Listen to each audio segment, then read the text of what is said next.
Lift off. Hello and welcome to SoulCast episode 3. My name is Danarai, your illustrious host, and tonight I'm joined by Myloes. Oh, okay, cool. I see how it is. So tonight I am joined by Neon and Myloes. They have both muted themselves because for troll purposes, I guess. No, I was waiting for Myloes to. I forgot my mic was muted. Nice. I'm little man, leave me alone. So, yeah, if you'd like to introduce yourselves, Myloes, if you'd like to go first, who are you and why the hell are you here? I am Myloes because I was asked to be here. Good point. And Neon. Hi, I'm Neon. I'm that guy that sees people in neutral. Perfect introductions. So, as the main format of the podcast is to ask questions to our guests to get to know them just a little bit better, we'll go through a series of questions, and we have 4 segments. The first segment will be just a general fighting game background set of questions. The second segment will be about their most recent FGC escapades. The third segment will be about their character, and then the fourth one will be viewer questions, etc., etc. So, we're going to just kick it right off after that flawless introduction. How long have you been playing fighting games? And I think we'll just start with Neon will answer first, and then Myloes will go second. I've been playing fighting games, well, casually since I was about 5 years old. I used to play Soul Calibur 2 with my dad.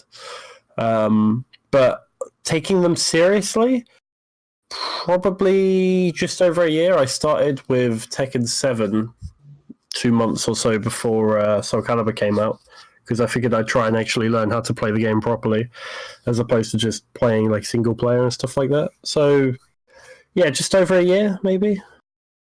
Okay, and have you kind of felt like your professional tournament style of play has benefited you in your general gameplay? You could say that. I mean, I don't really have a proper game plan yet. I mean, I'm still trying to develop one, but Mash. yeah, just mash. Basically. Outside of mashing CE on Wake Up. It's been working, so I mean, you know. Has it? No. So, and how about you, Myloes? Soul Calibur 6 is my first fighting game. Oh, well, I'm So nerd. he's only been playing fighting games for a year. Pretty much. What actually got you into playing Soul Calibur then?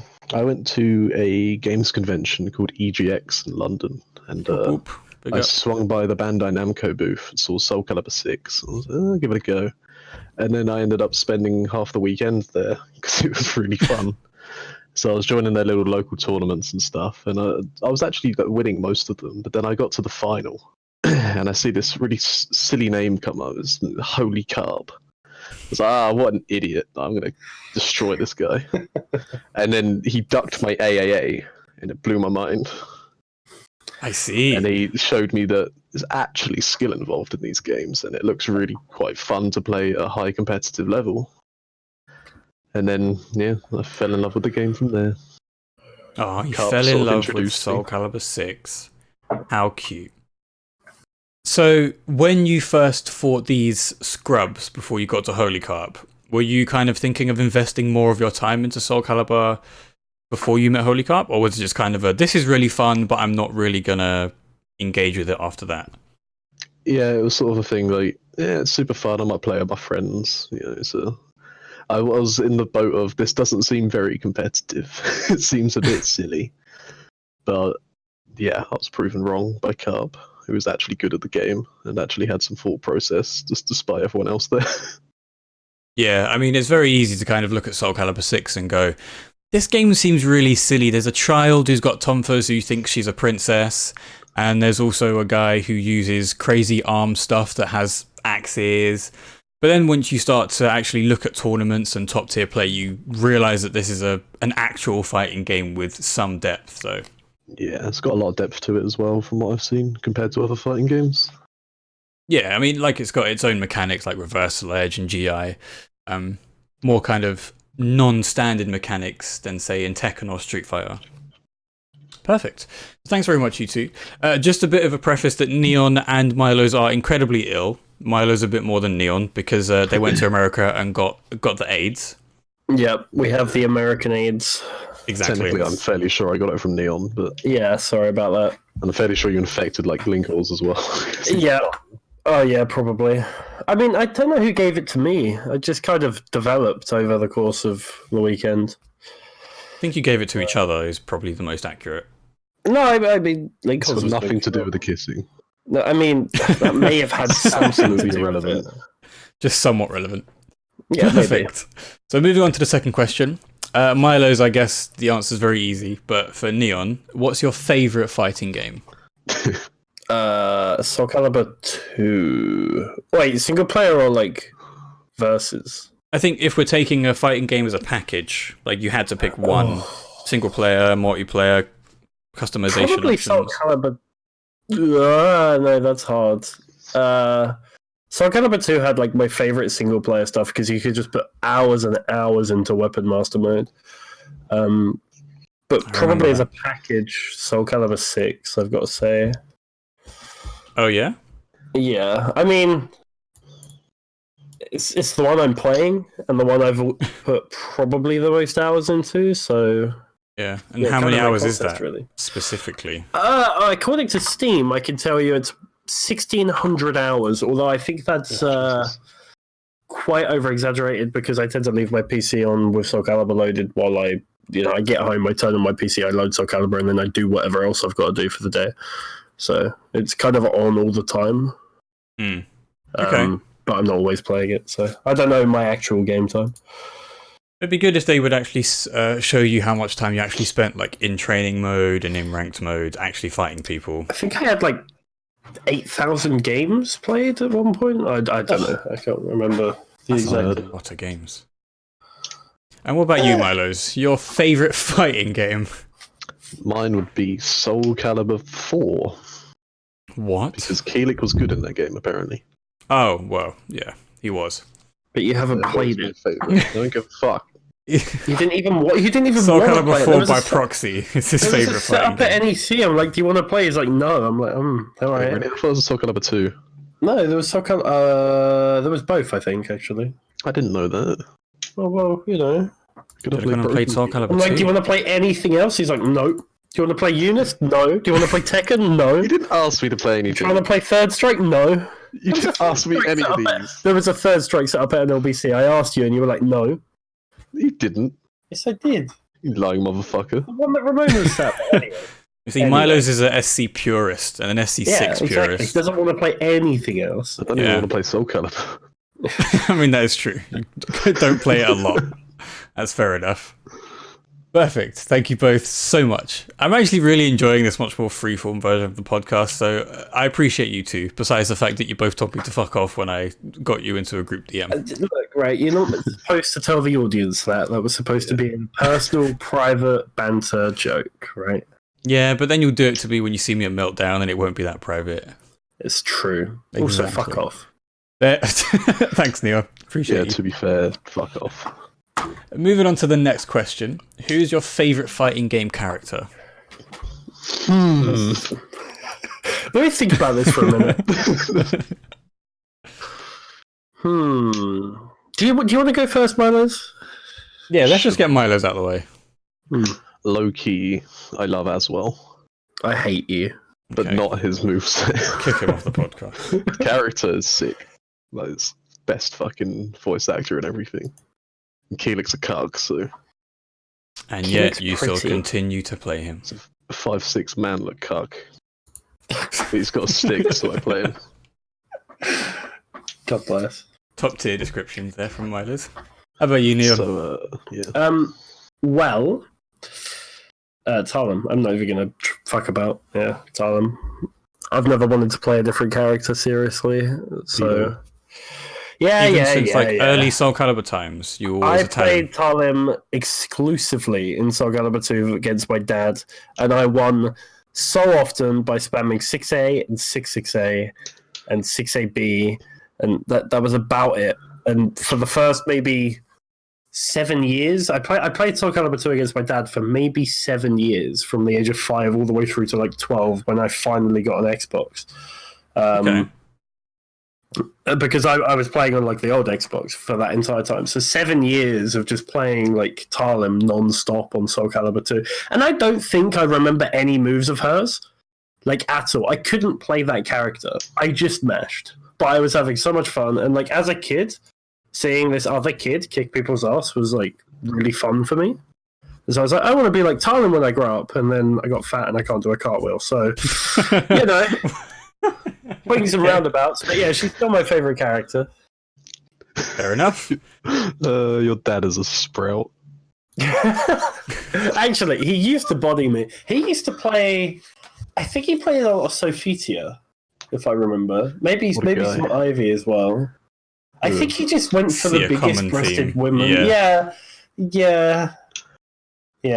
Disgusting. Babies with big boobies. Yeah. But he did birth the man behind a lot of elf. I mean, he didn't. That was my mother. But well, you know, he helped birth. He helped the birth. So moving on. This is a fucking mess. If you could have any character in a fighting game, which would it be?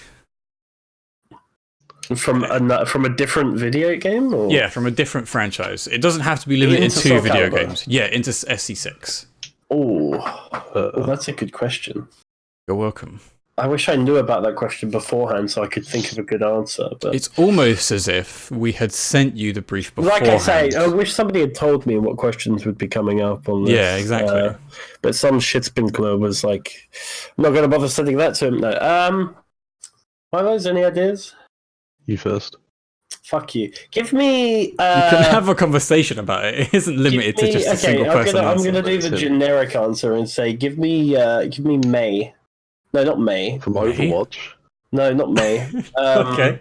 Dude, give me Roadhog. That'd be sick. Bro, just get... No, IRL May. Just give me IRL May in Soul Calibur. No, it's hard. Wouldn't you rather get Reinhardt from Overwatch? Dude has a massive hammer. Yeah. Actually, I'd put Riven. I'd put Riven into Soul Calibur. Okay. I think she'd work really well, actually. Now that I think about it, like her soul charge would be basically her ult, where her sword comes back, like reforms. Okay, Riven from League of Legends. We talked about that one. Yeah. Okay. Yeah. Oh, so it could be from any game, not a fighting game. Yeah, any game. Oh, sick. Okay, yeah, I put Tidus from Final Fantasy X. Oh god, get it's out! It's Tidus, not Tidus. You say Tidus, you fucking put milk in before the cereal. Wow, Milo's dropping hard facts about your choice. Tidus? You don't know who Tidus is? I've never played a Final Fantasy game in my life. Wow, have you not heard about the meme where he laughs? This guy is literally male Riven. He's got the awkward laugh. You've not seen that meme? No? No. So that'd be a great winning scene, just him laughing. To be honest, that's a good point. Just he's got the blitz ball and everything. He can do the blitz ace for his critical edge. That scene spliced into the win pose in Soul Calibur 6 would actually be pretty good. Okay, so Riven from League of Legends and Tidus from Final Fantasy. Yeah, Riven would be sick because you could have like... I don't know, I hope she's in the Riot fighting game. I'm excited for that. Just because I want to see Riven, because she's basically a fighting game character just put into League, so... Be interesting to see how it works the other way around. She does have a sick sword, so... She does. She's got like animation cancels and stuff like that, so... Oh, she's basically a fighting game character, yeah. She literally is, yeah. Okubo, make it happen. Please, give me Riven. Definitely listening to this mess. Yeah. And taking opinions from these two. Perfect. Valued all right. members of the community. Extremely valued. I mean, that profile picture of you on Twitter with the Okubo screams respected. Thank you. So, thank you for those questions. We're now going to move on to the more recent adventures of Neon and Myloes. So, firstly, tell us about your experiences in America at NLBC and NEC. It's pretty shit. Fair enough. No, it was a Didn't enjoy it in time. the slightest. I had so much fun, and I cannot wait to go again. Honestly, shout outs to the NLBC crew because, like, they have the best local. Yeah. That environment is so conducive to just learning, or conducive, sorry, to just learning the game and just getting such high quality practice over and over every week. I'd kill for a local like that. It'd be so good.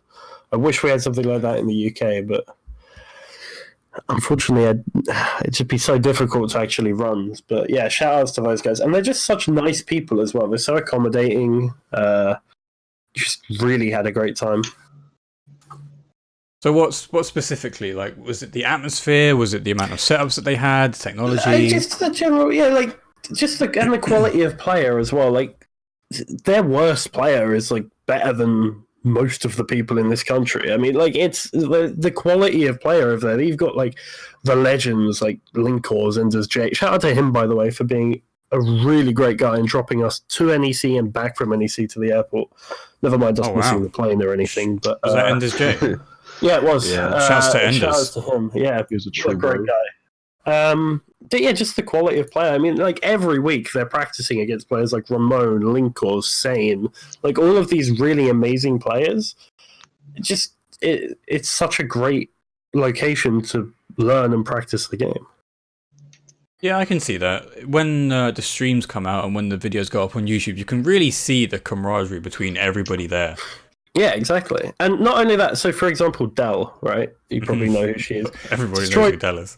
Beat Myloes in the first attempt. Apparently, she's only been playing 5 months. Took her 5 months to get as good as she is now. That just shows you how good NLBC is at teaching players how to play the game. Like that shows you the worth and the worth of a good local scene. Oh, 100%. And like you say, the environment fosters better players. Like they encourage you to jump into lobbies and go to offlines featuring these amazing players so that not only can you watch and learn from them, but if there's an opportunity for casuals, you just sit down with Linkors or Sane or Enders and just play them and find out how to get better at the game. Yeah. How about you, Myloes? What was your experiences of both? Well, you pretty much covered NLBC, so I guess I'll cover NEC. Yeah. Yeah, all around just a sick event. It almost like mix up vibes, which was easily my favourite event. Not quite mix up, but it was. I think you just like drinking. This is true. There was lots of alcohol provided for you. Not provided. No, I went and bought it. Then again, shout out to Manticore who provided me with soju for like a whole night. That was incredible. Wow. Yeah, just the whole atmosphere of the player base for Soul Calibur was incredible. It's by far the best community I've been a part of gaming-wise. But it's the night would be finishing and there'd be at least 3 hotel rooms with about 30 to 40 people in each, just all chilling, about 3 or 4 setups in each. So if you want to play, you can, but it's not necessary. And everyone just drinking and having a good time, discussing the game, helping each other out. Failing to play Secret Hitler. Yeah, that was hilarious. Secret Hitler's an amazing game. Boom tried to set up a game, and everybody was too drunk, and nobody was listening, and the poor guy maybe spent an hour trying to get like 2 turns out. Before he went to play top 8 as well, like the night before. We all went to a room to try and play it, and like just one by one, people just started popping back in. Just like it ended up with another 30 people in that room. We're still trying to play Secret Hitler. That is amazing. Just people just gravitated towards everyone. It was great. I think we do. No, go on, carry on. I guess let's talk about the actual NEC event rather than drinking. Oh yeah. Yeah, there was a game at NEC. I think it was called Soul Calibur 6. So tell us about that event. It was there was a bit of controversy before it started because they shuffled the brackets around last minute for half the pool brackets. Oh. So people were very confused of what was happening, but it ended up all right for me. I got an easier pool out of it. I know you can't hear this, but I'm flicking you off through the mic. I just want you to know that. I went from having Thermidor, Woes, and MT Fighter to Rikuto, who wasn't there, IR Maxi, and just every 2B under the sun. Yeah, I was watching the Discord chat, as you were at NEC, and it was just like more fucking 2Bs. Yeah, tell me about it. I played 4 sets in my pools versus 2B. I don't think I've ever seen that many 2Bs even online in ranked, and that's like the entirety of Europe. So they must have all gathered at NEC. Yeah, it was weird. But otherwise, it was really well run. It's a big E event, which they always say is very good, and it was. It was a very good event. I definitely recommend NEC. Okay, well, I'm glad you two had a really good time. So, kind of as an extension to that question, what would you want to bring back if there was one thing that you could bring back from those events to LBC. That basically drinking culture. Yeah, to basically integrate into the UK scene, what would it be? 2-day events, like having top 8 on a separate day, so that you can. I know it's more expensive, but you can have a bunch of people stay at a hotel and actually, socialize and do stuff other than Soul Calibur. Is something that I really would like to see in the UK, because it's not something we do here. We go to an event, we play Calibur, and then we go home. It's like, there's more things we could do, like let's get a drink or let's go out for dinner. Stuff like that is something that I want to see us do more. So, yeah. But I mean, it's difficult, obviously, with a smaller scene. You can't really run these big 2-day events. I mean, it does work sort of for, like versus fighting, and it's probably about it, really. But yeah, it's something I'd like to see more of. And maybe with the World Tour coming up, we could get things like that. Who knows? I think that's a really good point, is that obviously my first offline experience for SC6 was BOD, and it was really fun. Aside from, some technical problems, it was run fairly well. Everybody seemed to have a good time, but then everybody just kind of filtered off and went home, and not much else happened afterwards. And I think it would really foster much more of a community spirit if we did, like Neon says, have 2-day tournaments, and perhaps there's a bar downstairs where it's fairly free drinks or something. And I think that would be a much more positive environment for a community, especially like a fighting game community. Yeah. The UK scene needs to be less lazy for that to happen. Though. Yeah, we need calling you out. Bigger turnouts. You're lazy. Not you specifically, Dan. Just I'm crying. We do. We need to actually support the events that get made for us. I know.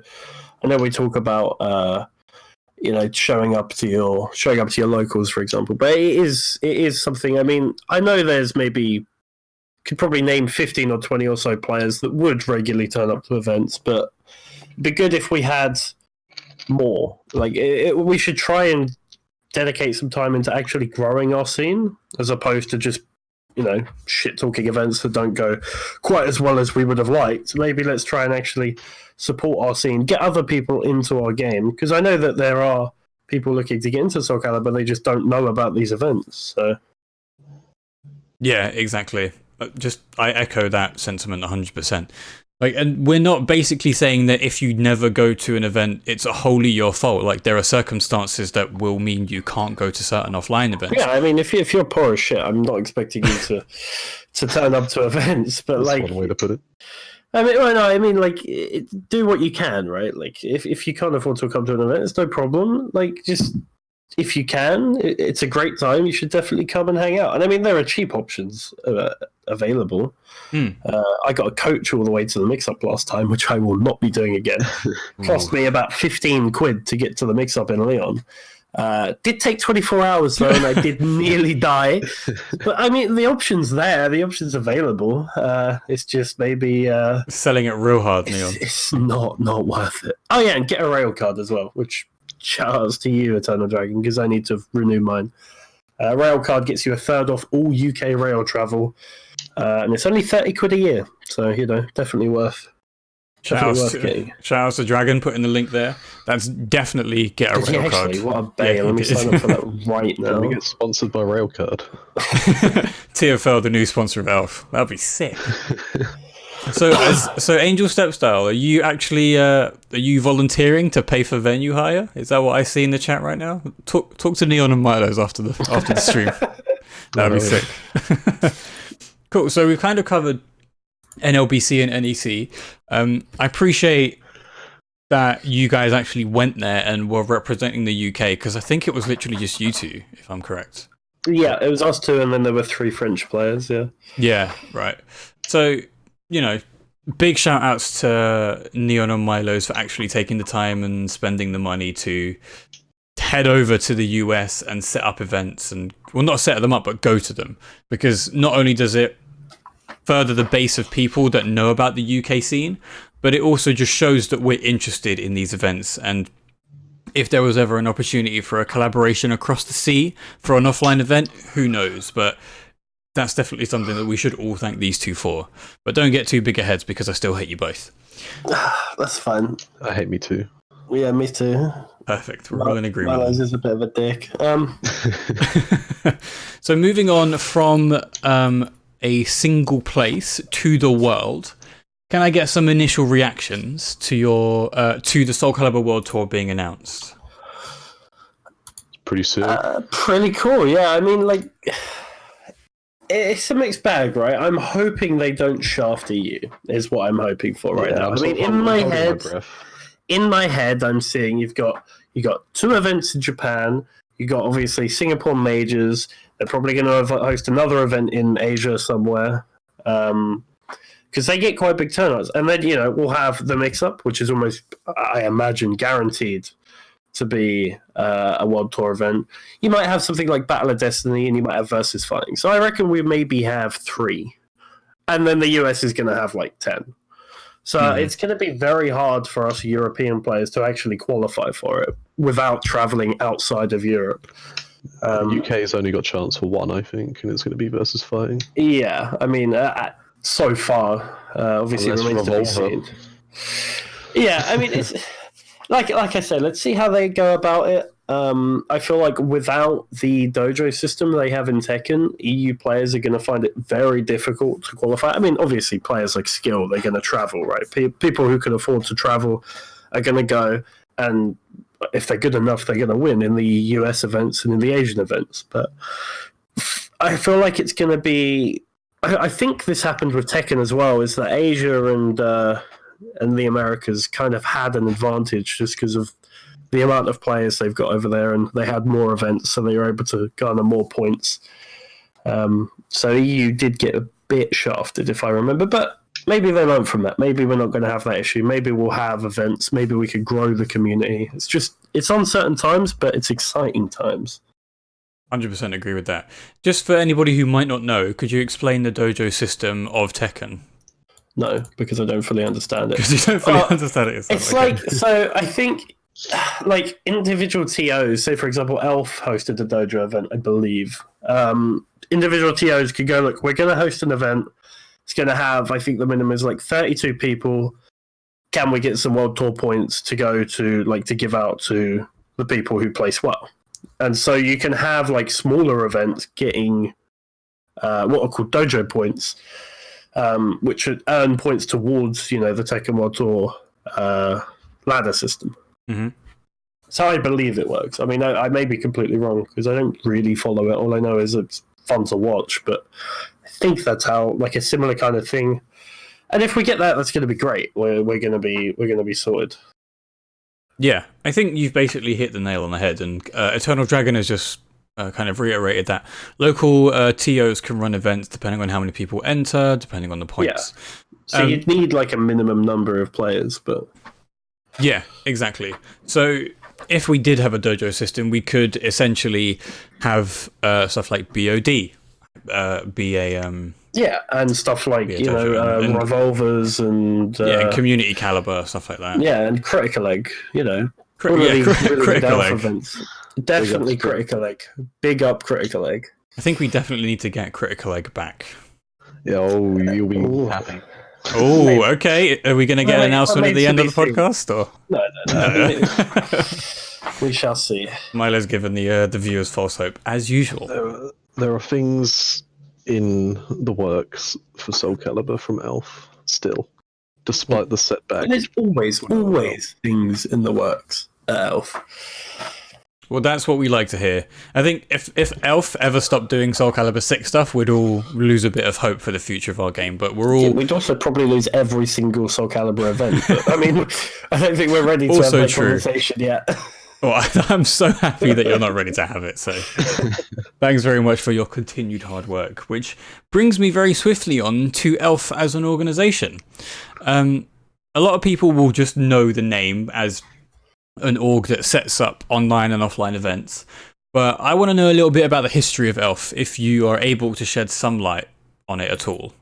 We might be the worst people. We're like the newest people in Elf. It started by Grimulus, an old KOF player. I say old because, I mean, he used to play KOF back in the time. Not that he is old. But he is old. But he is old. He's a great guy, honestly. Like, one of the nicest, kindest people I've ever met. He was our FGC dad.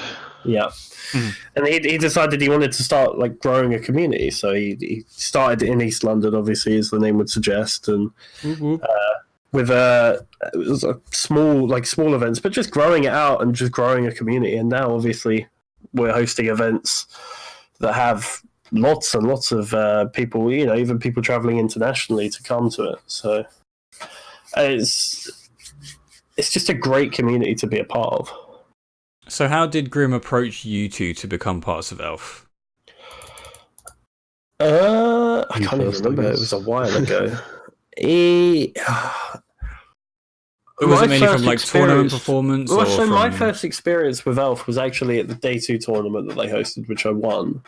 And I felt like they had eyes on me from them. But I mean, he contacted me, I think it was after one of the Red Bull Revolvers. And was like, hey, like, you seem cool. And then we spoke, and then now this. Sweet. Short and sweet. Yeah. How about you, Myloes? He eventually realised I'm a better player than him, so he signed me too. A bit more backstory, if you could. Like, where did he realise you were a better player? When did he then realise he was wrong? You know, stuff like that. I think it was the Day 2 tournament that both me and Neon sort of made a social impact more than others, I think. Okay. And he sort of liked both of us from the start, and we kept showing up to his events, and he nabbed Neon first, because I think he won the Day 2 tournament. Yeah, and then I begged him. I was like, I'm so lonely being the only Soul Calibur player. Please, just anyone else. And he just picked a name out of the hat. And then there's Myloes. So, wow. So, and I understand that Red Bean is also a part of Elf. She is. I'm not sure when she joined. I think she's been a part of Elf for a long time. Yeah, longer than me. She's always been a fan. She used to play Dragon Ball as well, but she's also always been a fan of Soul Calibur. That's why she's currently hosting the Azure Arena. Shout outs to that. Make sure to come through. It's going to be a great time. On the Elf 17th, Twitch channel. Yep, 8:30 p.m. on the 17th. Come through. You're going to see some good games against a Talon player and a Zasselmo player, I believe. Wonder who they could be. Confirmed. I mean, it could be anybody. We've got a bunch of European Talon players. Are all really good. So we'll see how that goes. It's going to be a great time. Yeah, I really enjoy seeing the Elf stuff. I think the first one that I saw was actually a Soul Calibur tournament. I, for the life of me, can't remember what it was. Was it either Community Calibur? No, it wasn't CC. Soul Redemption? Yes, it was Soul Redemption. That is correct. Yeah, that was like I mean, they're good at hosting like the online tournaments because obviously we've got the resources to have like dedicated streamers. It makes things run a lot smoother. I personally like winging things, as you can probably tell. I don't like to plan things because things always go wrong. So, you know, back when we used to run like Soul Arena, for example, we would just wing it every time. And it was fun. It didn't look anywhere near as professional, but I mean, it was so much fun to do. And I feel like the community enjoyed it as well. Yeah, and you seem to have built on that success. So that you're now getting more and more people involved. We're now seeing the whole first to 10 thing where we've got some really amazing top tier UK players.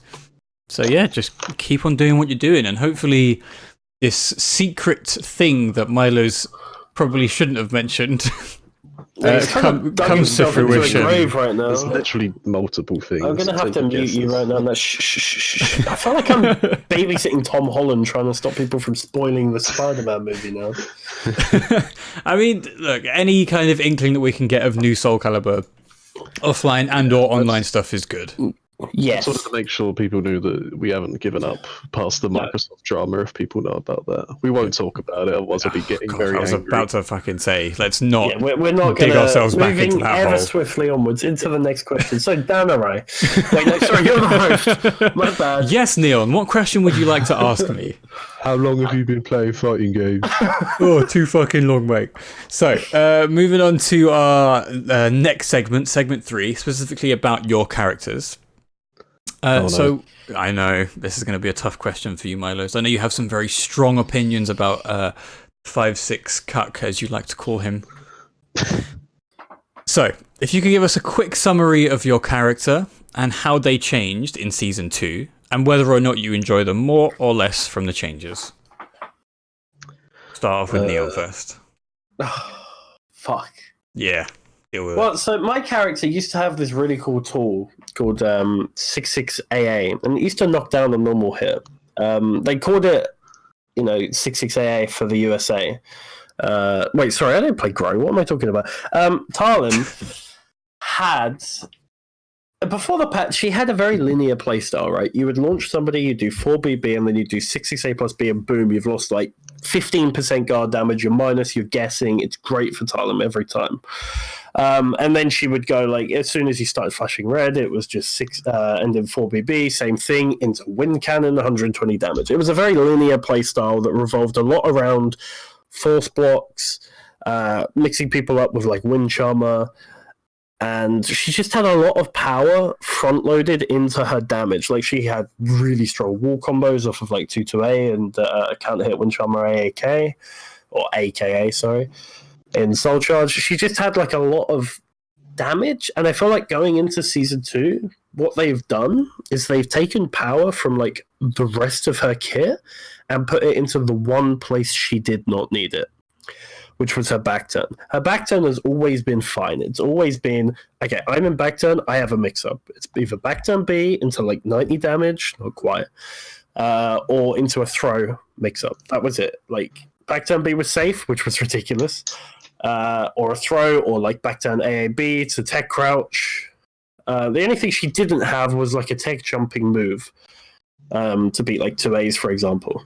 Mm-hmm. So, going into Season 2, they've gutted the guard damage on her 66A plus B. They've made it so that it scales if it breaks guard. Wind cannon doesn't do as much damage when it lethal hits after a guard break. They've taken a lot of power away from that. They've taken a lot of power away from her wall combos. They've lost like 20, 30 damage across the board. Overall, they've taken all that power and they've put it into her back turn. Now, she got 4 new moves. Yeah, actually, that's a good point. Back turn K is a tech jumping move, except it sucks. It's like really not very good. But so they've given her 4 new moves. They gave her Wind Charmer BA, which goes into back turn. They gave her 6BK, which goes into back turn. You can see where this is going. Mm-hmm. And they gave her 2 new back turn moves. Now, and they also gave her a Soul Charge, like 2BA. B or something like that, and it's all right. It's a counter hitting launcher. It's not bad. But yeah, so they gave her 6BK, which didn't address the problems that 6BB had anyway. So I'm not a fan of that move. It's very linear, very steppable. Probably step it on reaction, although that may be like over exaggerating a little. We'll have to see. Wind Charmer BA is a nice option to go into back turn from like Wind Charmer, but it's not something I feel like we desperately needed. And then when you're in back turn, obviously she does have like the 2 back turn things. You've probably seen them, like the uppercut, the tech crouches, and the low kick. The low kick. Now, if it wasn't for this low kick, I would be dropping this character. Let me tell you, right? This low kick carries this character so hard. This thing is +4 on hit. It's a low, it like force blocks after like most of her stuff, like 2B and stuff like that. Oh, it's kind of cheap. I can't lie. Like, and the fact that it beats 2As, so you can now go like 2B on block, which is like -6, and then still get a mix up. Like, it's still your turn. Yeah, it's kind of crazy. Pretty insane. Yeah, so they've just front-loaded all of this power into a back-turn mix-up. So I basically feel like I played Voldo at this point, just wanting to be in back-turn all the time. Oh god, I don't want that image in my head. Now, look, I'm not trying to downplay her. I still think she's good. I do, however, think she is nerfed overall from Season 1. I feel like overall, as a package, the character has been nerfed. Yes, she's got a lot more power in her back-turn, but I don't feel like she needed it.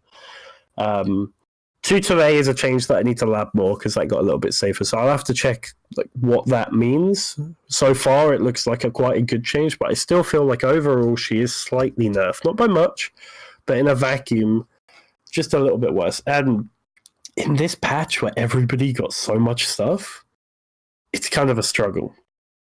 They gave her a soul attack, which might be one of the worst soul attacks in the game. Yeah, but that's not me downplaying. It looks awesome, but it sucks. This thing has like a very specific range you can use it at. It's minus on block. You could go into stance, except you could just step both the options from stance at that frames because it's so minus. Even on hit, I think. It's very much only kind of a whiff punish tool. Even as a combo extender, you don't get very good Oki from it, and it's just a little bit extra damage. So, I mean, don't get me wrong, maybe like someone like Grandma's Good Game will find some crazy tech with it and it'll be really, really good, but it's nothing when you compare it to like Ivies or Shunghwas or Tiras or Siegfrieds or Cervanteses or all these other characters that got really, really good soul attacks. I'm feeling kind of jealous. Yeah, Siegfried got an incredible soul attack. Yeah, his is nice. His is nice. But yeah, overall, yeah. To wrap things up, slight nerfs. Not enough to make me drop her, enough to make me consider picking up a secondary. But she's still Talon. She still plays. She's still the mix-up queen. She's still going to see you in neutral. She's still going to hit you with a 90 damage wind cannon. I mean, she's still Talon, right? So I'm still going to play her. Sucks. She still is the best character in the game. So then just kind of the tail end of that question is, do you enjoy them more or less than in Season 1? If honestly, you had to quantify it. Honestly, probably more, actually. This may sound stupid because, like I said, I feel like she did get nerfed, but she's very much more how I wanted her to be. She's very much not how she used to be, where it's like, I'm going to break your guard, this is checkmate, there's nothing you can do about it, and this is the optimal way to play her. She's now very much more creative. You can be more creative with her, come up with these setups. With the new back turn moves to beat options, you could play a bit more aggressive. Wish they'd remove reversal edge cancels, please. Oh, God, just please. take that, get them gone, and just give her power elsewhere where she needs it. I'd like to see maybe like a quick Wind Fury option, like something like Wind Fury, like 4K, kind of like Mitsu's Relic 4K. You know, the little low kick he got. Something like that would be cool, just so that they can't just step for free every time I go into Wind Fury. Because although to be fair, like, I haven't seen many people use Relic 4K. No, but if you're just talking about an option. Yeah, just like a low option that is, unseeable. It doesn't have to do any damage. Make it do 1 damage for all I care. I'd still love it. It would still be a really good addition to her kit. Okay, fair enough. I can definitely see where you're coming from. Fighting a lot of Talons in Season 2, personally, they're just a bit frustrating because I feel like her frame advantage has gotten just that little bit better, that a lot of stuff doesn't, at least on paper, seem punishable, but maybe that's just me not remembering what is actually punishable on block and on whiff and stuff like that. So Myloes, how about you? Your character, the only character you've ever played, aside from that ghastly secondary song Mina. Okay, so when the patch notes came out, obviously the buff Keelik movement was very prominent towards the end of Season 1. Definitely. We were trying to go Siegfried style and get a stupid ass character from moaning about a character that was, alright. I'm just gonna let that hang. Yeah, and then the patch notes came out and Keelik had like a third of an A4 page of free nerfs to our best moves and some really unneeded, unwarranted buffs to useless moves. So the whole Keelik Discord was a bit in panic for about 5 days. I can imagine. Pushed the buff Keelik movement a bit further. We felt defeated already. So we got our new moves, And initially it was like, oh, sick, this is Killick's broken. But yeah, so it's made his soul charge actually usable now, which is we're very thankful for, because it's probably one of Killick's weaknesses is his meter usage. Mm-hmm. It's not great. We don't really like going in soul charge because people start spamming 4. Because when your 4 literally gets damage, you gain a damage buff on your backward movement. Yeah, pretty much. It really makes it hard popping soul charge as Keelik. But now with the introduction of soul attack as well, we can make sure you're right next to us, and then you're mixed up immediately. And then we have options of like having Oki now with the new pillars move. And Such a cool looking move. Yeah, it's great. Really, really rate that move. It's made it a lot better for Killick Soul Charge. And we've also got a lethal hit, which wasn't mentioned at all in the patch notes, attached to when we cancel our Soul Charge now. So it feels good to go into Soul Charge, get a big combo off, push them away enough, and then just come out of it, get a health increase, and get a new lethal hit, which does 96 damage if we land it. What? 96 damage? Yes. I've actually never... I knew it existed, but I've never seen it. It's not been done to me in a match, or I've not even seen a video on Twitter.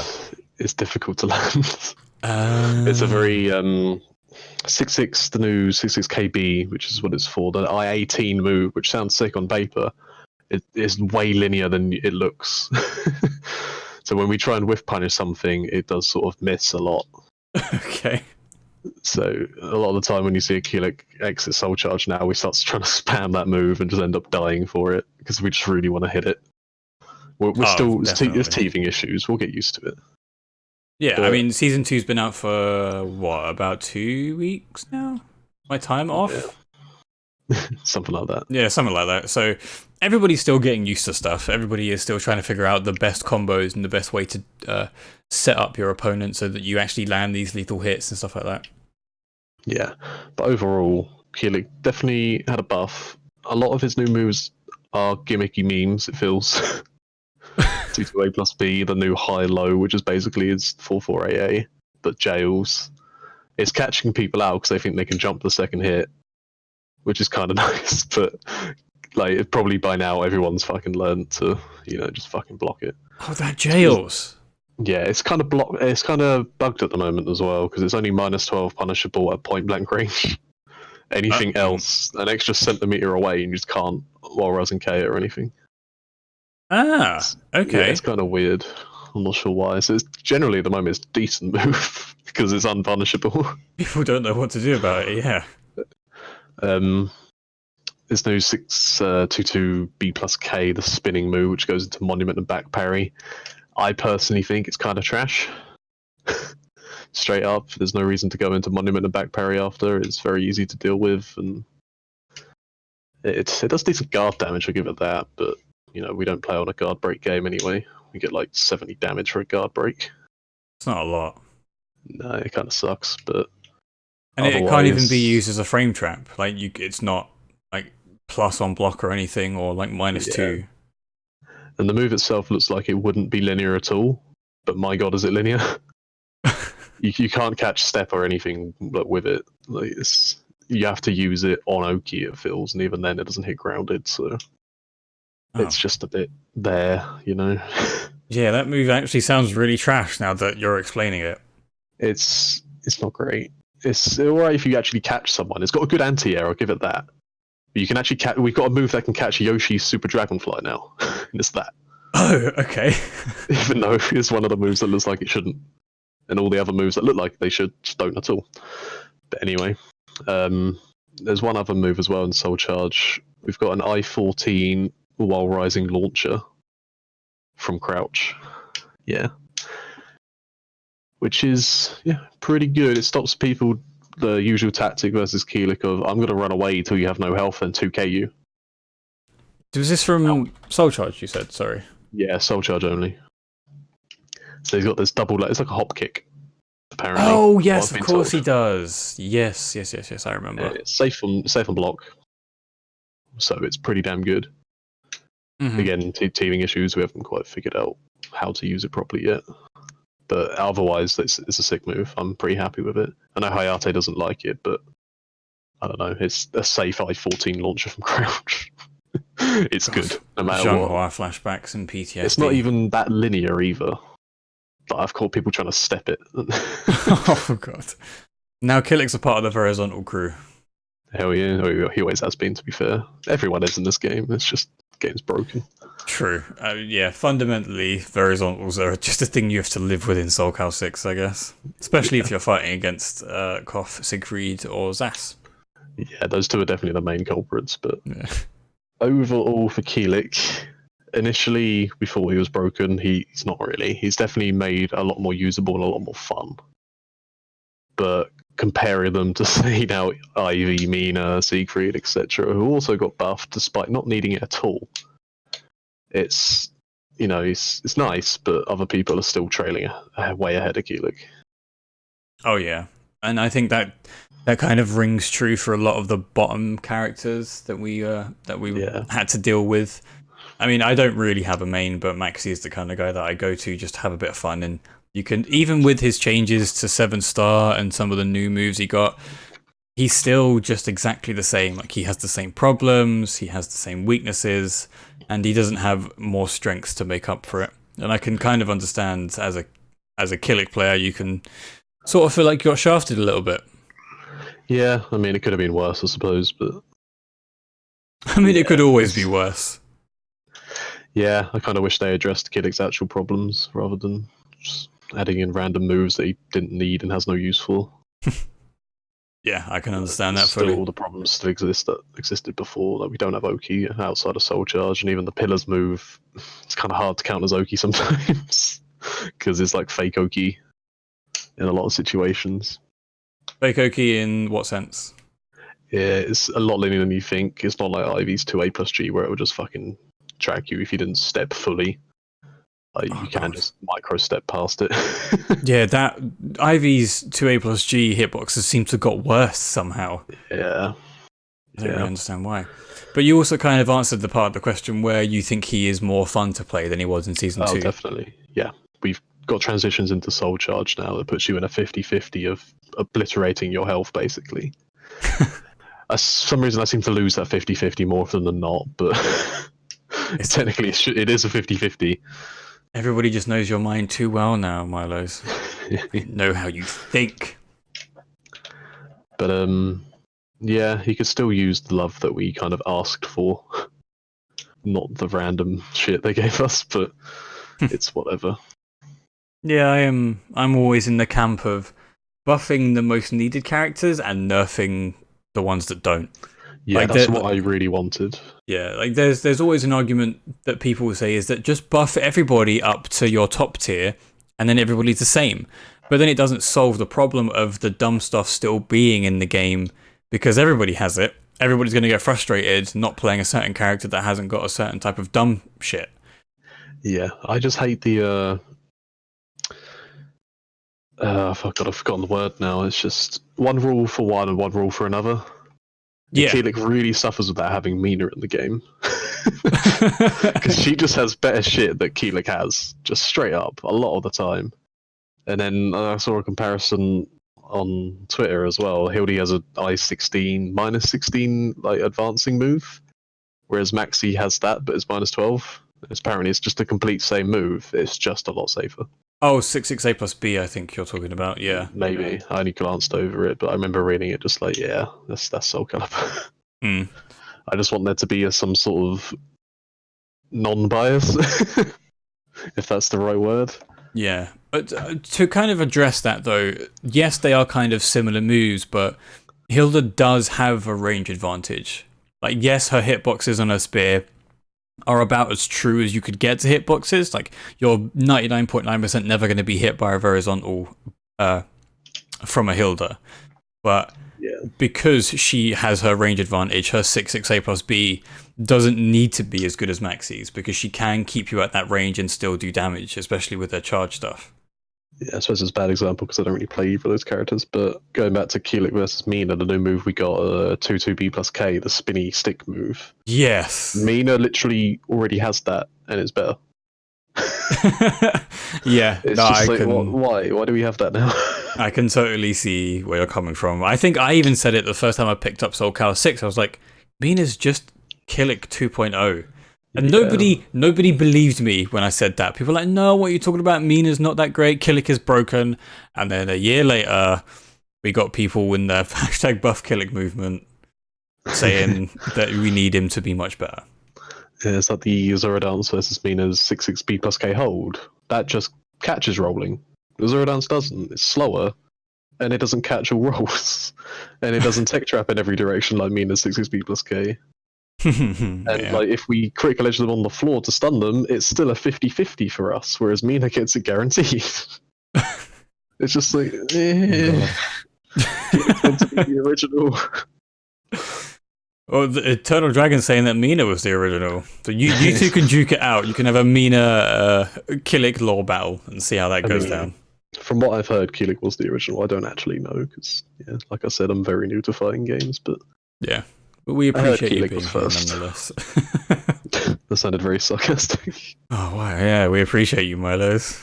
No, like genuinely, you and Neon and a lot of the more visible Elf and Soul Calibur 6 people, we just appreciate for continuing to supporting the game, because as individuals like myself, like Wish, and a bunch of other streamers and content creators like Scallywag, we can only do so much as individuals in building a community, but you guys have that foothold, and as long as you continue to push for us, we'll always be there to support.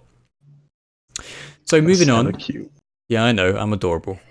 So moving on from these very character specific questions, I want to put it out to the people watching right now. If you have any questions for our guests, put them in the chat. I'll write them down, and we can continue on with those.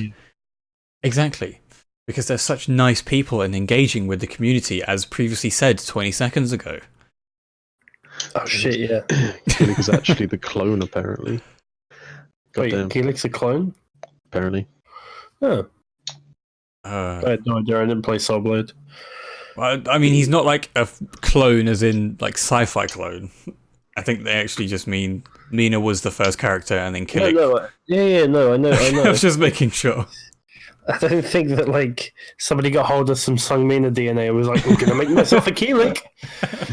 I think that would make a great spin-off game. Story of Killick. So yes.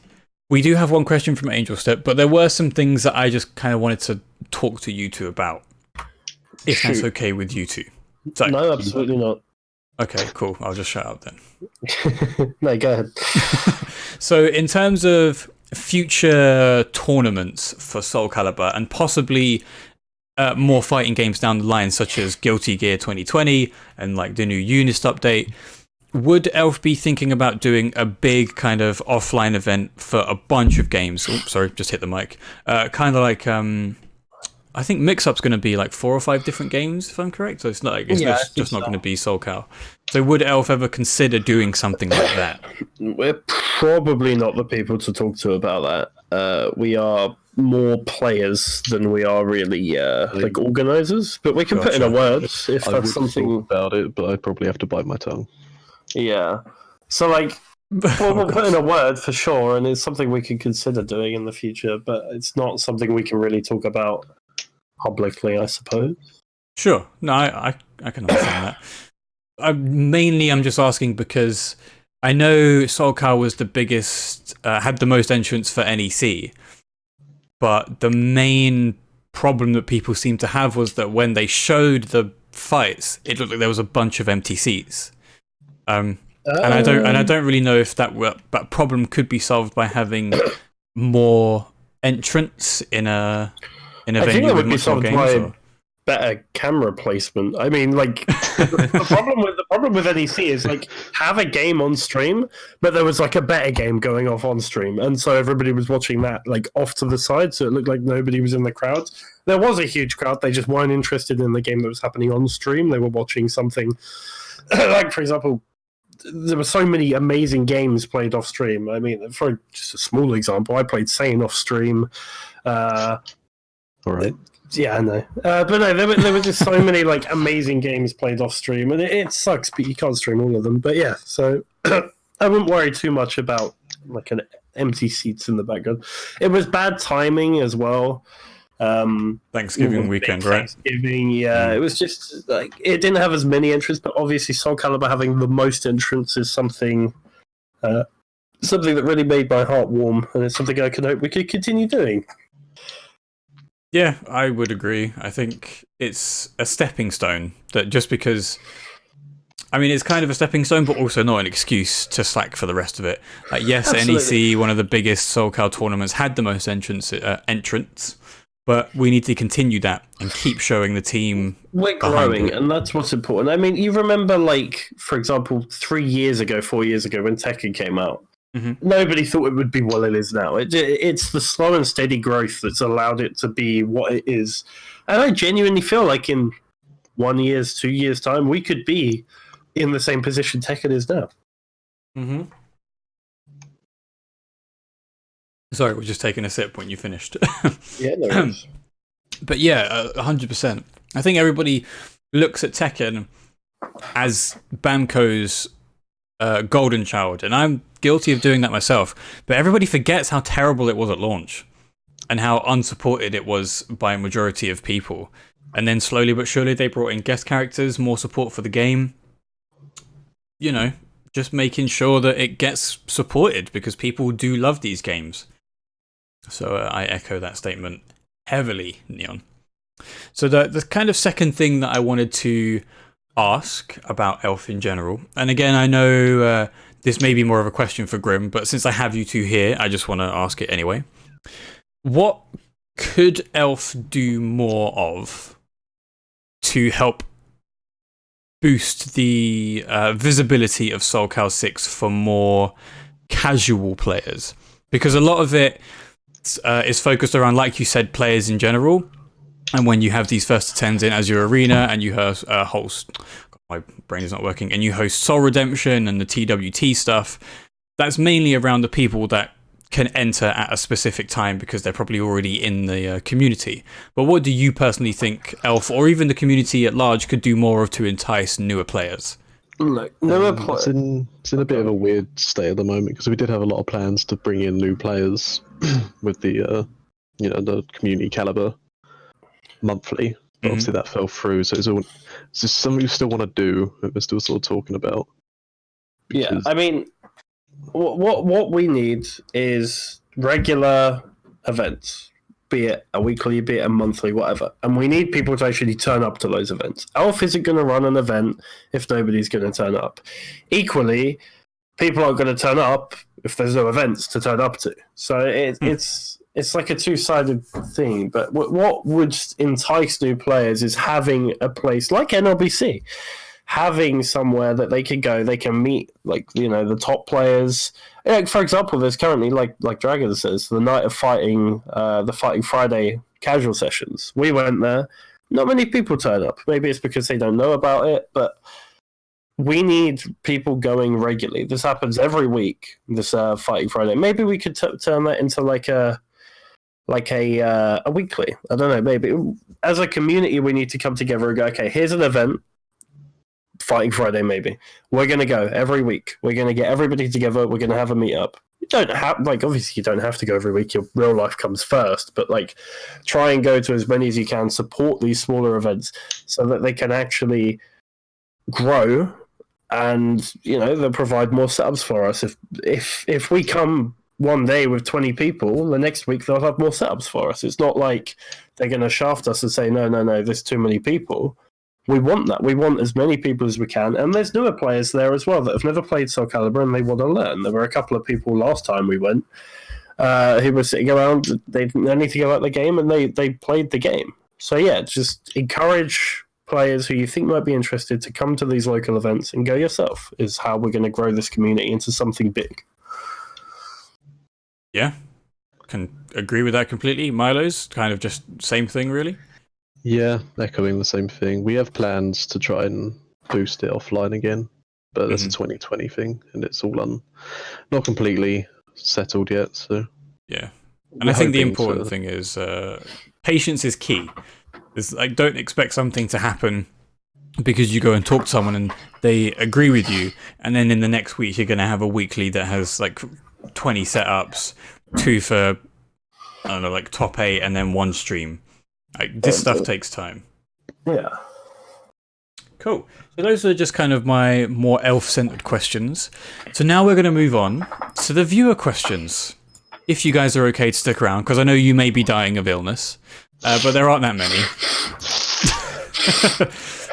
if you weren't convinced, you now should be, because they sound horrible. So our first question comes from Angel Stepstyle. Although we actually kind of already covered this, but I guess we can just kind of reiterate it and give us a sentence, Neon. What's your impressions of Talim in Season 2? Neil? Sorry, I'm back. Didn't I kind of already answer this? Yeah, I guess kind of sum it up a little bit. But more fun to play. And I still think she'll be good, don't get me wrong. It's not like you're not going to succeed on her if you're good on her. Just in the right direction, just not quite the execution I would have liked. But I mean, things could change. Yeah, fair enough. Next one comes from Eternal Dragon. After travelling to the US, how do you think UK top players fare against the UK scene? It's hard to gauge because we travelled a long way, and you have one chance to perform in one day. Yeah, it's not like we can have a monthly to sort of keep duking it out to really see. But I'd say the few UK players that are at the top at the moment, say Carp, Andy, me, lol, and not Neil. We definitely have the chance to knock out some of these players in tournament to make them very upset that they're losing to such a terrible country like the UK. I know, our small little island. But it's hard. It's a lot harder for us because we don't have that scene here like they do in other countries. We don't have the practice versus these matchups a lot. Yeah. We have the Ivy, Keelik, Zaslamel definitely, and Talent matchups down here. We're fine for them, but then we go abroad and we face Linkles, the Siegfried and his Geralt, and it's just like, oh shit, how do we play versus this character to start with? It's fine. Neon can take out Link's Geralt, and then we'll get somebody else to take out his Siegfried. Just swap players out, easy. I don't think we're allowed to tag team, but if we were, we would be unbeatable. Yeah, SoulCast tag team tournament. That would be great. Perfect. But, to go back to the question, we're definitely behind the US. There's no doubt that we can't really compete with the US currently. Mm-hmm. Not unless we really start buckling down. I think individual players can, but as a community, obviously, we're just so far outmatched. Like, if you take an average player from an LBC, they're going to wash our average UK player. It's just how it is. Like, the average level over there is so much higher, but at the top, it kind of narrows out. Yeah.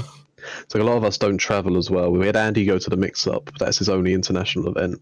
And he's had a bad day. So what can you do? You had one shot and you didn't quite perform like the usual god you are. Yeah. It's really hard to gauge, like going internationally to events. Just, you can be jet lagged, you can be tired, but I think we definitely have potential. 100%. And it goes, again, back to the whole going to events, because online is not reflective of an offline experience. Like, sitting next to somebody and kind of feeling the tension of actually having a win or loss in the space of 10 minutes, which means you either get knocked out of a tournament or continue to fight somebody better, or just somebody else who has also advanced. There is nothing like it. Personally, my first time, like I said, BOD, I mean, you guys know me. When I lose on stream, I get annoyed and I get pissed. And sometimes it's natural, sometimes it's because I've had a bad day. Anytime I lost at BOD, I could not have given less of a shit because I knew that I was just outplayed. Yeah. I'd love to play offline more, just for that feeling. That's why I get home, I don't really like playing Soul Calibur, but I love going to the offline events. It's just a different game, a different atmosphere. And I can 100% understand that. So yeah, quick plug, Meltdown, if you're around, please do come down this Sunday. What time does the venue open, guys? 5 p.m. No, it opens way earlier than that, I think. The tournament starts at 1, so Yeah. Oh, it's way open at If I 5. remember correctly, Meltdown opens at 12. So yeah, there we go. Sign-ups are from 12. Tournament starts at 1. Pretty sure they Perfect. open the doors at 12. It's only a $5, so make sure you come through. It's going to be a fun time. please do. Please We can do. get some drinks. I'll be there. I'll hopefully be there if I recover. He will hopefully be there. Dan, are you going to be there? Yeah, I've actually just found out that I'm getting cover from work, so I'll be there for the tournament. Sweet. Yeah. Eyelash Wish is going to be there, guys. Yeah. He better be. I don't know if he actually is, but he better be. No, he is. He is. said Okay, definitely come through. him and Los Kias were like begging me to come because they just want to go and get drunk. So Sweet. be perfect time for all of us to get fucking hammered and play some SoulCal. Sounds good. Next question from Baddie, because he asked this last time and I kind of feel like he has a fetish about this. God. Best waifu, go. Oof. Right. Soul Calibur or elsewhere? SoulCal. Actually, no, let's extend it. Best waifu in general. Out of He's all gonna media. Come out of all these anime fucking Shinobi. 500-year-old lolly girls. Shinobi. There we go. Shinobi. She's a literal 12-year-old, but because she's a 500-year-old not. vampire. She has multiple fine. forms. Look. When she evolves, she actually gets older. Is that what you're saying? Yeah, I mean, like she has like a full adult. Let's form. keep it Soul Calibur only. Come on, this is a Calibur podcast. All right, then we'll stick to That's Soul Calibur. boring. There's anime weeb shit out of here. Tira. Neon likes some Tira's crazy. definitely up there. Tira is easily the hottest character in this game. See, I was also in the same boat, but then I made some casts of Mina, and she's actually high key cutie. Mina's a good one, a good call. In her usual, like, you know, outfits with the song fucking robes and stuff. Nah. But Wait, with wait. Myloes cast creations. Yeah. Wait, Myloes. I think we're both wrong, and we can both agree on what the true answer is. It's any of Soyu's creator souls. Not anymore. Nah, he's outshadowed by a lot of people. Oh, really? He's washed up in his cast, dude. Damn. Damn. All right, so are we going to have a cast-off between Soyu and Myloes? Is that the next alphabet? It sounds like we need to. Definitely. A money match with a cast. Yeah, Carb's got a point though. P4 Hildy. Oh, cute. yeah. P4 Hilda. It's not even that she's cute. She's got like that mysterious, sexy vibe going on. But then her like P3 costume is all like majestic and stuff. I kind of really like what they did with Hilda's costume, to be Her honest. P3 costume looks like Elsa from Frozen, let's be real. Also that. Yeah. Also that. Cool. Well, thank you for that. Candid opinion on best waifus. Personally, it's got to be Taki. Can't beat a good Taki. Nah. Boring. Natsu was cooler than Taki. Yes, I agree. Natsu was best waifu, but since Natsu's not in it, I gotta say Taki. Them eyes, bro. Them eyes. Oh god. No. I tapped that robot. Yeah, I know you would. Moving on to the next question very swiftly. What are the matchups that you struggled with most in Season 2 so far? That's from Blade of Flame. Ramon's Sophitia.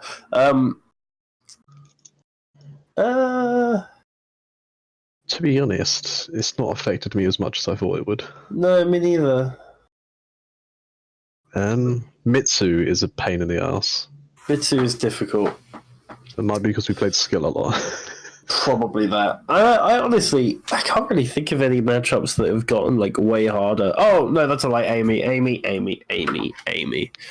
That character is nuts. And she's got way harder to fight. Shagwar as well, actually, just because of how buffed they both got. Like the AGIs in the Thailand matchup, it's really valuable.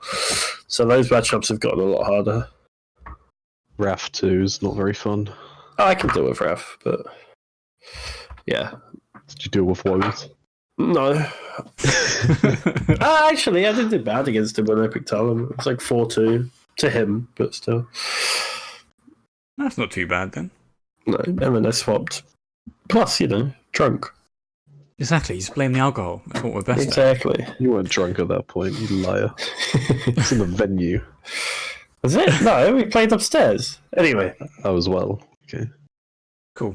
So, apologies to Karaoke. I actually skipped this question, even though I have it written down in front of me. If FC6 had fallen off for like SC5, would you aim to play another game competitively? Would it be a fighting game or a different style of game completely? I'd probably go back to Rocket League. Yeah, Played I'd Rocket probably League? go. Hell yeah. You'll whoop all your asses. 4v1 me. And you, Neon? I'd probably still be playing League of Legends, not doing very well, and then just playing Soul Calibur like on the side, just going online and just trying to beat people. But I wouldn't. I don't know. I'd like to say I'd continue to support it, but I really wouldn't know. But there's no way it's going to fall off anyway because this game's amazing and it's got loads of support and the community is great. So. Exactly. But yeah, I wouldn't play another fighting game. I've tried playing others now and it just doesn't feel right. Yeah, I might have like got into Tekken a bit more possibly, but like I have no interest in playing a different fighting game competitively now. If another 3D fighter came out, then sure. And don't tell me DOA is 3D because it fucking ain't. DOA is like totally 3D. Someone summed it up perfectly saying DOA had a 3D button. And I can't remember who it was. What? DOA. Press R1 to play 3D. I don't know DOA. It's got a sidestep button, basically. Oh, right, okay. So it's obviously, DOA movement is just so clunky and horrible to start with. That was Also, Baddy that said that. There you go. Of course. Okay, so not even DOA because it has a sidestep button. Yeah, and Tekken doesn't feel 3D. I know it's 3D. It doesn't feel 3D. It's not Soul Calibur 3D. Well, no, because 8-way run movement is possibly the best movement scheme that a fighting game has ever had. Yeah, and me starting with that, going to anything else feels horrible. Oh, I can completely understand that. I mean, even me, I grew up with Tekken first and then switched to Soul Calibur. Soul Calibur just feels so much better to play. Yeah, so I tried Tekken a little bit. I can see why people like it. It's kind of fun, but I wouldn't want to do it competitively. Yeah, neither would I. I mean, regardless of the fact that it's got a massive community that you'd have to kind of fight your way through in the first place, it just doesn't feel like a game that I could conceivably get that good at comparatively to Soul Calibur. Don't say anything. This next one comes from Eternal Dragon again. Who is your favourite UK player and favourite international player, and why? Eyelash Wish. Eyelash My Wish. favourite UK player. And my favourite international player. He may well be mine as well. It's so entertaining to watch. He's not optimal at all, right? He's not viable for tournament play. But man, does he put on a show. Oh, yeah. That guy makes Soul Calibur. Like, fucking Bamco need to get him in trailers for this game. 100% I would agree with that. The way that guy plays Yoshi is like nobody else. And you know what?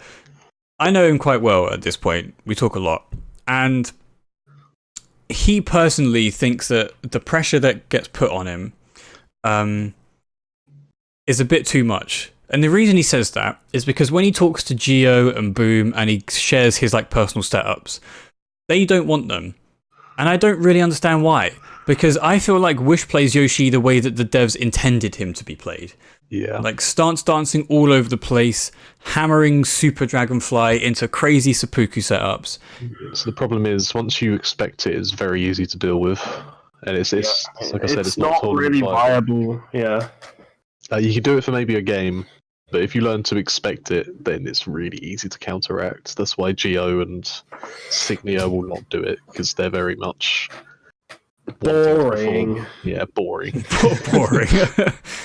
I mean, I can understand where you're coming from and where they're coming from in terms of it's not tournament viable gameplay.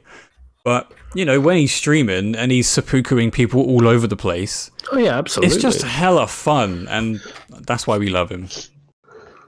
So, shout outs to Eyelash Wish. He's absolutely my favourite UK player. Internationally. It's hard to say, though, because probably skill. Carp and Arpia and Danurai. Look, mate, I'm just a content creator. Favorite international is also really hard because skill is just. He is the servant of our world champion. That guy is so humble, so great to be around. It's so lovely.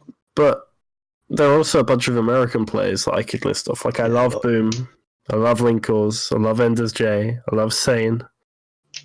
It's just there's so many players. Yeah. You can't. I don't. I'm not going to pick one. It's all of NLBC. Ramon, great guy. You know, it's too many to name. So, every American player and a lot of the French players. There you go. My favorite international player. A collective of people. Yeah, at least 20.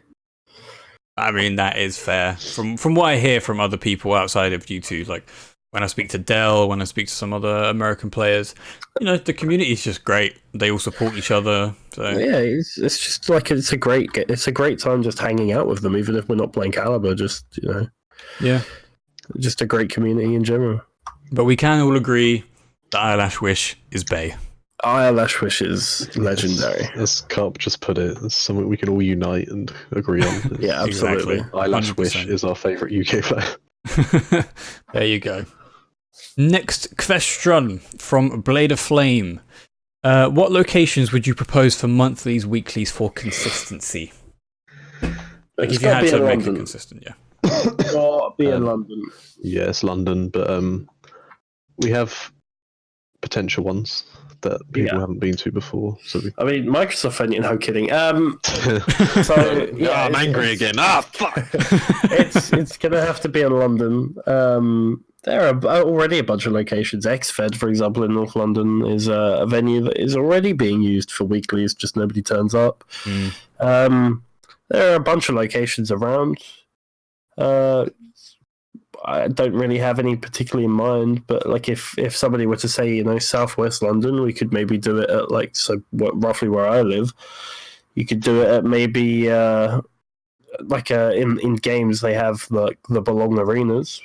We could actually go out and talk to people. As a community, we could as a community turn up and be like, we'd like to do an event here and see what they say. Meltdown's a great venue for things like this. They're all out there. It's just a case of actually, growing a pair and going to talk to them. Which, if people were enthusiastic about a specific one, I don't mind doing. Or, well, then I have a DM to send you after this, Neon. Okay. For Elf, it's sort of just winding down a bit. Grimulus is very much a family man, so we respect that when it comes to December. Yeah, it's Christmas time. Shuts down a little bit. Nothing's going to happen until 2020. Which is pretty much expected. Yeah. Cool. Next question, our penultimate question so far. Where would you put your mains on the tier list in Season 2? This is from Angel Step Style. Don't you dare. Talon bottom 1, definitely. Fuck you. Kills bottom 2. Wow. No, Nightmare's trash this patch. I don't know the characters, so I can't put them on a tier list, man. I know it's the cop-out answer, but it's just... So Booth and Myloes copping out of that question. A lot of the top 5 is unchanged, in my opinion. Maybe Aswell's dropped a bit, I don't know. He seems very similar. I think he's dropped a little bit. Yeah, but fucking Ivy, Mina, Sieg, they're all still sitting pretty up there. What about you, Neon? Where would you put Salim? I want... So, I think she's good. But I don't think she escapes bottom 5. And that's only because everyone else... I'm just going through the Cassandra, hugely buffed. Siegfried, buffed. Zas, buffed. Nightmare, not even a character anymore. Amy, buffed. Ivy, buffed. Tira, buffed. Astroth kind of got a couple of buffs, but not got really. buffed as fuck. Oh, did he? Okay. Club or something. Sophitia, hugely buffed. Maxi, hugely buffed. Shangwa, hugely buffed. 2B, buffed a little bit. Hilde, I don't know anything about her yet. Yoshimitsu got some nice changes. Keelik got meh. Gro got meh. Cervantes got hugely buffed. Tira got buffed. Carol got... Carol didn't get much, but he was pretty solid. Mitsu got hugely buffed. It's just like you go through all these characters and you see all the huge buffs that all these characters got, and you look at Talem and you see that she got a bit more power into the stance that was already really good. Like, but I still think she's strong. I just don't think she really can escape being bottom 5 at this point. Okay. You start to trigger people in the chat now. You guys can be triggered as much as you want, Groy got some insane stuff. Yeah, I mean, he did get some insane stuff, but he also lost some important stuff as well. And Sieg, You're not get into this question. You're not ready to have this conversation with me, Dexus. It's all right. Like, he got buffed. Damn. Maybe not hugely buffed, but he got buffed. Right? Yeah. Let's not mess around here. I'd agree, not hugely, but yeah, he got buffed. Yeah, but enough. Yeah, he definitely needed it. That's the mantra of season 2. He was only top 3 before. Like, why wouldn't they buff him? Like, So our ultimate last question comes again from Angel Step Style. What are your picks for the worst character in season 2? Nightmare. Fuck you. Just trying to trigger Neon now. I don't think Talem's bottom 1. I think Nightmare is pretty trash. Nightmare is not the worst. Really? He's fucking strong in season 1. I'm like trying to think of characters worse than Talem at the moment. Suddenly bottom 1. I am trying to think of characters worse than Talem, and it is... I don't genuinely know who I would put under her. It's really quite difficult. Maybe like Raph? Wait, Nightmare. No. Raph? Ivy. Ivy sucks. Okay. You're fucking trolling. You tried to cop out there. He said Raph. Like a complete idiot. And he's no, Ivy as well. Raph is... I don't know. It's hard to think of characters worse than Talem and Nightmare at the moment. Maybe Astaroth as well, but we'll see. Nah, Astaroth's sick. What about you, Myloes? You can't say killers because that ain't true. No. I think he genuinely. believes Talem is the worst character in the game. I think I might think Talem's the worst character. She's so easy to play. Okay. I know it's because I probably played versus Talem the most, but whenever I come across a Talem anywhere else, it's always free. Oh wow, big statement. Talem's lineup. Grandma's got game. Where you at? The UK. Calling him out. It's fine. Just go game. Let's see you at the mix-up. I was really hoping he was at NEC. I really wanted to test my theory that Talem is just dog shit, or is the Talem players just dog shit? A bit of both. Probably a sprinkle of both. So yeah, I don't know, but it is hard to think of a bottom 1 because everyone is just retarded in this bench. Yeah, people got a lot of dumb shit. I probably would just put Talem because she ain't scary until she pops Soul Charge. Even then, she's not that scary at the moment. So yeah, if they hit you with an AA, just GI, then boom. Yeah, GI and eat the Wind Fury fucking cannon. That sounds like a great idea. You keep GIing. And I'll keep not adapting. Yeah, I know. But it exists, right? That's what you need to know. See, I wouldn't even know because this guy sucks. if you GI that mix-up, we could just win cannon you. But like, I've never done it. You ever do it? Because I'm trash. Cool. So, any more questions for our guests? I'll give you guys 30 seconds. But yeah, I just want to say thanks both for coming on. It's actually been really fun. A lot less structured than our first 2 podcasts. Good. Yeah, good. It's more homely feel that way. No, I've actually really enjoyed it. Like much more of a conversational and chill vibe rather than a host asking guests questions and then not much of a conversation afterwards. So yeah, it looks like no more questions for now. So I'd like to once again thank them both for coming on. If we can get some thank yous in the chat for these 2 elf legends. So finally, let's just do some wrapping up. Neon, if you got anything you want to plug, let us know, like Twitter, Twitch, anything. Yeah, everybody here probably follows me, but shout outs to. I just want to give some shout outs to Enders J for being a legend. Go follow him. Shout outs to all of NLBC for hosting us. Shout outs to Elf. Come follow us. He's London Fighters.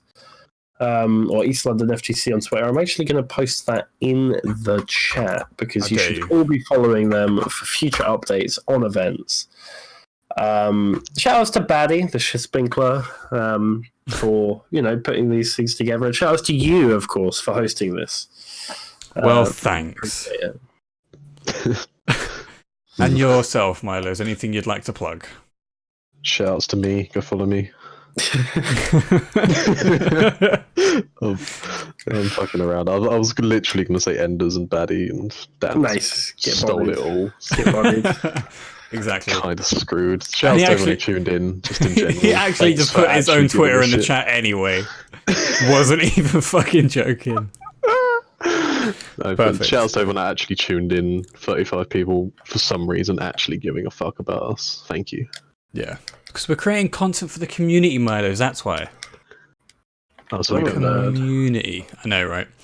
And and you all know me by now. I've been around fucking everything in the past couple of weeks, like Soul Calibur EU tournament commentating and this and the first to 10 stuff. So if you want to follow me, Danerai Twitch on Twitter, and then just Danerai on Twitch.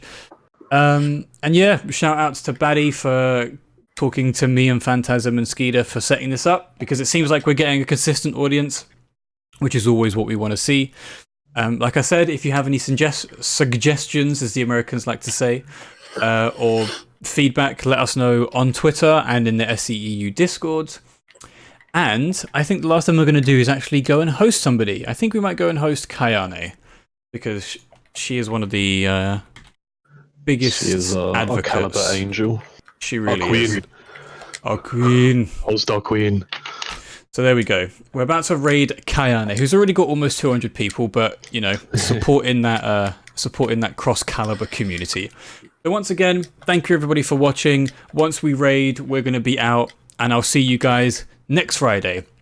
Hopefully, see you guys on Sunday for the meltdown.